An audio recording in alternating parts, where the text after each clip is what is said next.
So, the term ethics often describes the investigation and analysis of moral principles and dilemmas. तो इसमें ethics में body, soul और brain तीनों का combination होना बहुत ज़रूरी है. तीनों वर्कआउट करते हैं इसमें. So, and more recently, scholars from various disciplines have entered the field, creating new approaches to the study of ethics such as behavioral ethics and applied ethics. तो बिजनेस में भी हम अप्लाइड एथिक्स यूज़ करते हैं और even law में, medicine में, हर जगह एथिक्स का यूज़ होता है.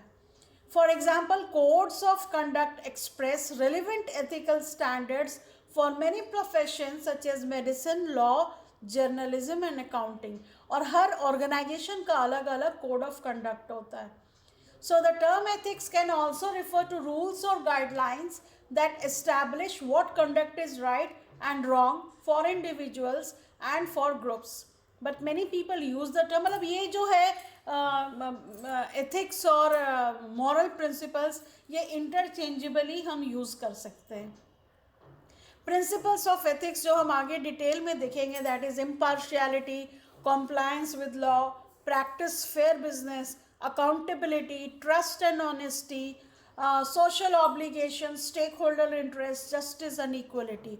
अब जैसे कि इम्पार्शियल होना चाहिए, किसी से छुपाना नहीं चाहिए, बिल्कुल फेयर बिजनेस होना चाहिए कस्टमर्स के साथ भी एंड एम्प्लॉयज़ के साथ भी. अकाउंटेबिलिटी हो गया कि आपको सब चीज़ आपका रिटर्न डॉक्यूमेंट होना चाहिए और कुछ भी हो तो आप उसका रिकॉर्ड कीपिंग अच्छा होना चाहिए.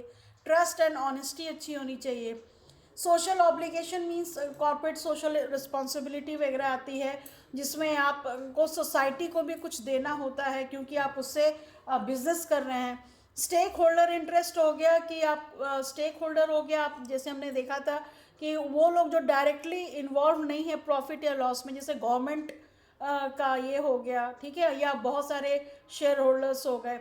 जस्टिस एंड इक्वलिटी, जैसे बहुत सारे सेक्सुअल हरासमेंट या वेज से रिलेटेड बहुत सारी चीज़ें होती है, उसमें जस्टिस होना ये इम्पॉर्टेंट है. So ethics provides a framework for understanding and interpreting right and wrong in the society. ठीक है, तो बेसिकली ये स्टडी ऑफ मॉरल फिलोसफी होता है और रूल्स ऑफ कंडक्ट बोलते हैं. And whether we use the term ethics to refer to our personal belief, जो हमारे पर्सनल बिलीफ्स जो होते हैं वो भी एथिक्स होता है. सो एथिक्स जो है ग्रीक सिविलाइजेशन में भी हम बहुत सारा देखते हैं, एरिस्टोटल वगैरह के बारे में, और वो गुड लाइफ हैप्पीनेस बोलते हैं, जैसे बीइंग हैप्पी, हमेशा खुश रहना इम्पॉर्टेंट है, ये ग्रीक ट्रेडिशन बोलता है. जूडो क्रिश्चियन वो बोलते हैं राइटनेस बिफोर गॉड, भगवान के सामने, और love of God, doing what is right, जो सही है वो भगवान से डर के वो सही चीज़ करो, ये क्रिश्चियनिटी कहता है. उपनिषद, गीता, ये हमारे हिंदुइज्म में, सनातन धर्म में बहुत सारी चीज़ें बताते हैं कि हमें क्या करना चाहिए, कैसे करना चाहिए, सोसाइटी के लिए, रिलेशनशिप में, अपने लिए. ये सारी चीज़ें उपनिषद और गीता और ये सब में बहुत पुराने समय से, हज़ारों साल से हैं.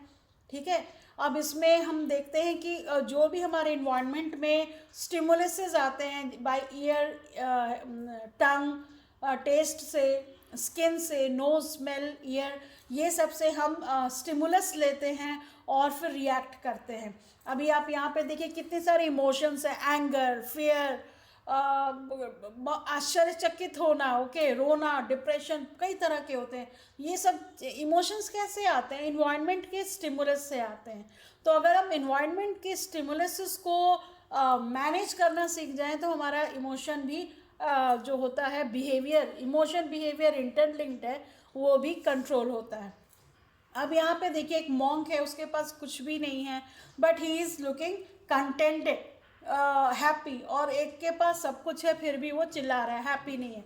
सो हैप्पीनेस लेना बहुत इंपॉर्टेंट है. ये भी एक एथिक्स का ही पार्ट है, how we are behaving with others. Okay, so types of ethics में आ जाइए. नॉर्मेटिव एथिक्स, जिसको प्रिस्क्रिप्टिव एथिक्स भी बोलते हैं, it seeks to set norms और standards that regulate right and wrong और good and bad conduct.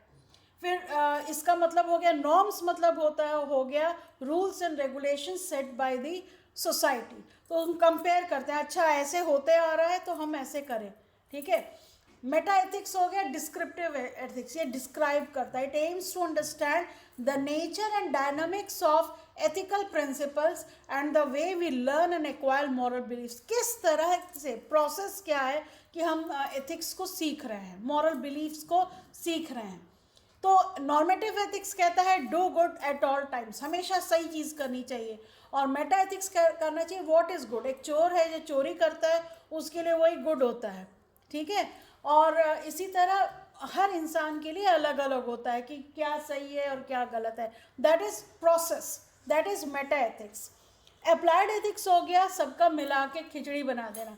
That is actual application of ethical और moral theories for the purpose of deciding which ethical और moral actions are appropriate in a given situation, ठीक है। तो जैसे law में हो गया, बिजनेस में हो गया, आपको मेडिसिन में हो गया, हर जगह हम एथिक्स को अप्लाई करते हैं। कैजुइस्ट जो हमने लास्ट क्लास में किया था, they are adherents of applied ethics. और डिफरेंट फील्ड्स हम देख ही रहे हैं, बिजनेस एथिक्स हो गया, biomedical, environmental ethics, okay, social ethics etcetera. So एक एग्जाम्पल बहुत अच्छा हम दे सकते हैं कि एक पुलिस ऑफिसर है और वो अगर शॉट करता है एक आदमी को, टेररिस्ट को, जो कि उड़ाने वाला था मॉल को, तो मेटा एथिक्स बोलेगा the act of the police officer is morally wrong, क्योंकि इंसान को मारना नहीं चाहिए। नॉर्मेटिव एथिक्स करेगा it is a right thing to do in this particular situation. इस समय बिल्कुल सही चीज़ थी ये, क्योंकि इस समय उसको कर वो क्योंकि अगर वो नहीं करता तो दूसरे लोग मरते, तो ज़रूरी था। ये नॉर्म्स है जो पुलिस इंस्पेक्टर का, उसकी ड्यूटी, रूल्स एंड रेगुलेशंस बोलता है। कैजुइस्ट बोलेंगे the police officer is just doing his best to fulfil his duty, ठीक है। और एथिक्स के जो है मतलब साइंस ऑफ मॉरल्स, और मोरालिटी मतलब प्रैक्टिस ऑफ